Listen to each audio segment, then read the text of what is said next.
May pinabagsak si Lebron, inunatan pa ng balikat ni The King ang Raptors. Nag-showtime si Jackson Hayes. LA Lakers versus Toronto Raptors.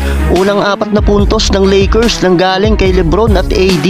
Gandang lob pass ni The King kay Davis, sinundan ng isang atake ni Lebron sa ilalim ng basket. Well, sumagot rin naman kaagad ng Toronto, back-to-back shooting for the home team. Pinangunahan ni RJ Barrett ang Raptors na mayroon ng 9 points kaya agad nilang nakuha ang lead kontra sa LA. D'Angelo Russell sumagot ng 2 magkasunod na pull-up jumper beyond the arc. Solid din ang naibibigay na opensa ni AD sa ilalim ng paint. Another alley-oop dunk, Lebron to Anthony Davis. Lebron James driving to the basket, dinaanan lang ang 3 bantay. Last 1 minutes, blanca ang inabot ni Jackson Hayes sa isang player ng Toronto. Easy dunk pa para sa Raptors. Hawak ng Lakers ang 9 points lead sa pagtatapos ng first quarter, 34-25. Second quarter, Lebron James riding reverse layup ang panimula ni The King. Ang lalim pa ng pagkakahugot ng bola sa ilalim. Isang tres pa para kay D'Lo. May pinahawak naman sa sahig si LBJ matapos pataubin ng depensa ng rookie ng Raptors. Easy layup na yan para kay Lebron. Napaunat balikat na si The King matapos ang driving to the basket.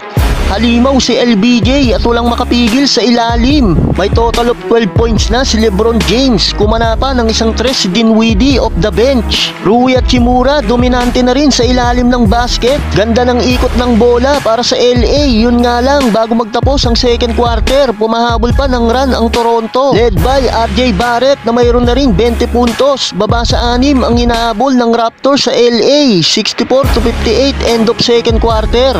Entering of third quarter, inridden ng LA kung saan hawak na nila ang momentum. Solid run ang ginawa nila sa quarter na ito.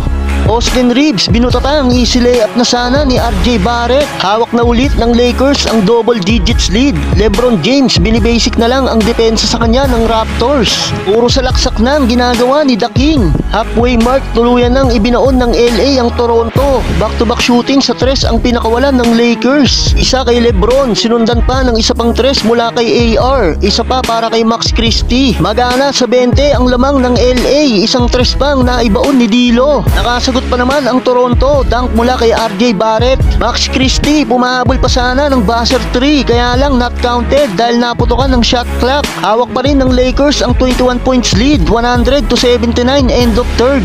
Last quarter, umabot na sa 1 buwan ang lead ng Lakers dahil sa laki ng kalamangan ng LA. Maagang pinagpahinga si AD at Lebron.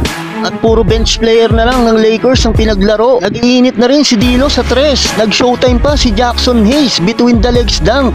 Sa uli, tuluyan lang nabaon ng Toronto at nakuha na ng Lakers ang panalo. Final score 128-111.